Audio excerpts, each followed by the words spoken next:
Dolls have the potential to be a child's very first best friend, but is there something more than stuffing, plastic, or porcelain lingering behind those glazed, emotionless eyes? Could the doll you hold so close while you dream be your worst nightmare?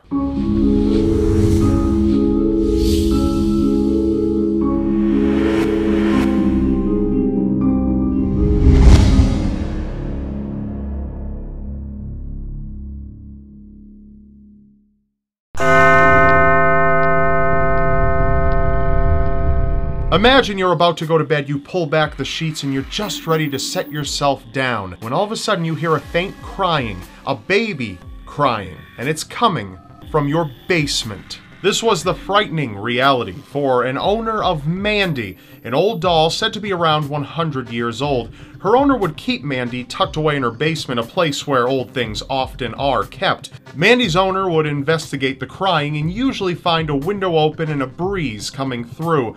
The owner couldn't really explain the crying until she eventually donated Mandy to a museum. Once Mandy was gone, so was the crying. But this posed an interesting situation for the museum that took her in. Employees would immediately take notice of the sudden eerie changes that swept through the workplace.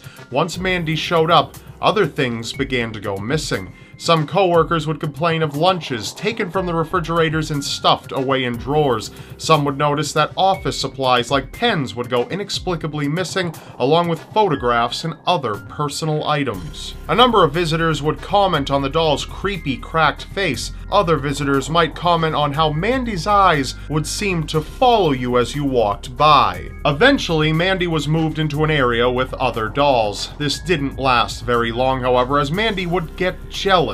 Without explanation, other dolls would be harmed if left alone with Mandy. Mandy is the main attraction at the museum, and she brings a great number of people through every year, but if you'd like to take a picture, you might just find that your camera will malfunction, as Mandy is very picky about her photographers. Mandy continues today to tempt visitors from all over to come and see if they can have a strange experience themselves. Creepy? Sure. Horrifying? Not so much, but we're not done yet.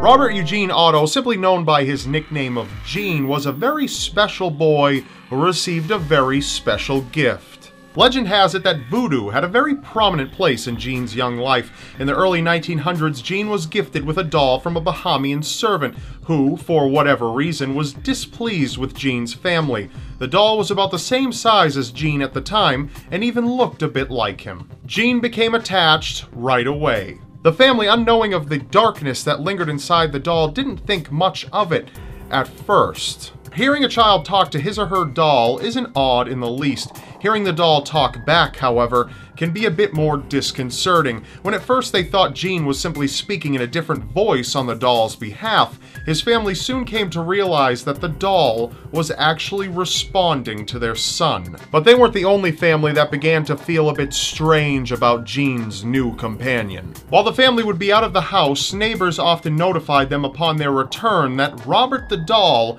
could be seen moving from window to window and peeking outside. And as time progressed, so did Robert's activities. Apart from the entire family occasionally witnessing Robert running across hallways or into different rooms, Robert did enjoy getting Gene into a bit of hot water from time to time. He would often make messes or break things. Gene would sometimes scream in the middle of the night, and when his parents rushed to see what was wrong, they'd find his room to be an absolute disaster. Gene wasted no time in pointing at his beloved companion and exclaiming, "Robert did it." Gene went on to become a prominent artist and always had Robert by his side until he died in 1974. Robert had managed to scare a number of people while the house was being sold to a new family, including a plumber who was working on a toilet when he suddenly heard an eerie giggle, turned around and saw that Robert the doll could move by himself. He promptly fled the house and refused to go back inside. Eventually, a family moved into Gene's old home in 1974, and Robert found a new companion in a little girl. But the family came to suspect something was amiss when the girl would wake up her parents by screaming and claiming that Robert had tried to kill her. Despite this, his new owner kept him until she donated him to a museum in 1994. Now Robert spends most his time on display in Key West, Florida, where visitors often claim to see Robert's expression change. Much like Mandy the doll, Robert doesn't much care for electronics. Many people won't be able to take pictures or make phone calls unless they ask Robert for permission first. Near Robert's display, there are a number of apology letters posted on the walls from people who had taken pictures or made phone calls without asking Robert for permission first. They found from that point forward their lives to be a bit unlucky.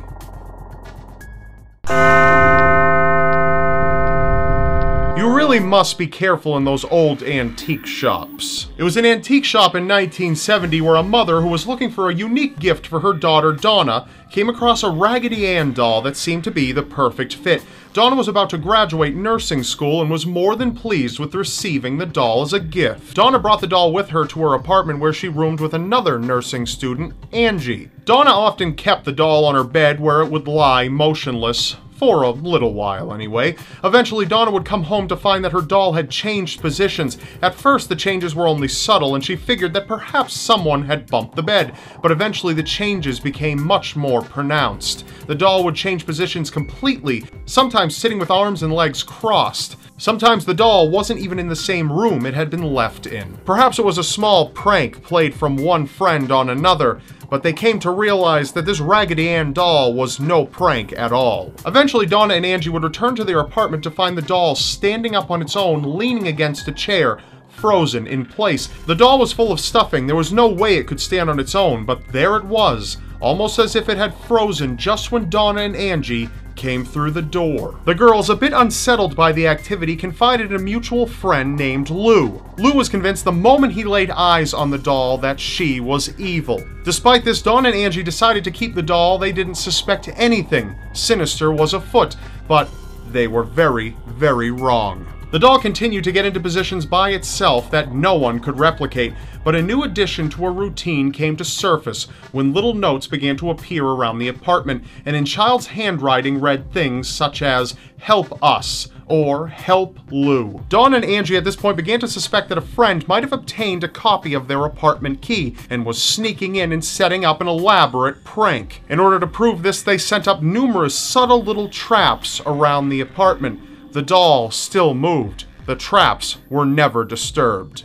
Things began to shift into a creepier direction when Dawn and Angie came home one night to find that the doll had gone from the living room into Donna's bedroom. This wasn't a surprise at all at this point, but when Donna entered the room, she discovered that her beloved doll was bleeding. They contacted a medium who spun an elaborate story that a young girl named Annabelle Higgins died a long time ago in the area of their apartment and simply moved the doll around to get attention. She wanted to be loved. Donna and Angie were taken up by the story and saw no reason to cast out the doll that they now called Annabelle from their lives. That turned out to be a dreadful mistake. Lou tried to convince them to get rid of the doll, but they refused, claiming that doing so would be like abandoning a child. Annabelle didn't take kindly to Lou's distaste for her, and one night, Lou awoke in his own home from a bad dream to find Annabelle over him, strangling him while he remained paralyzed in his bed. He blacked out and woke up the next morning, convinced it wasn't a dream. Lou wasn't deterred by Annabelle's warning, however, which only led to him getting attacked once more in Donna's bedroom while Donna was out of the apartment one night. Angie was there to witness it, and upon inspection had discovered that 3 large claw marks were gashed across Lou's chest. They were bleeding considerably and irradiating a great amount of heat. The 3, now convinced Annabelle was sinister, came into contact with legendary demonologists Ed and Lorraine Warren, who were shocked that the girls would believe what a spiritual entity would have a medium tell them.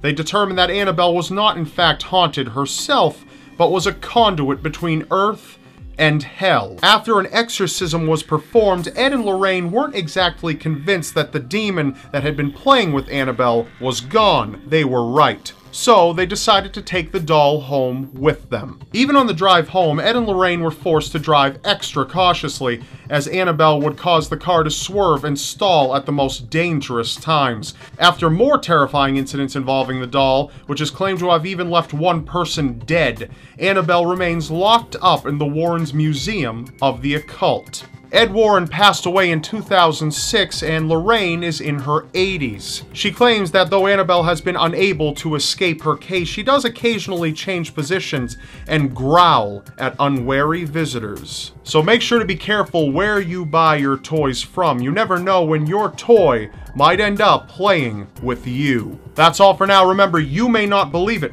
but anything is possible in a world so seriously strange. I'm Rob Dyke, and I'll see you next Wednesday. So don't forget to subscribe because you won't want to miss what's next.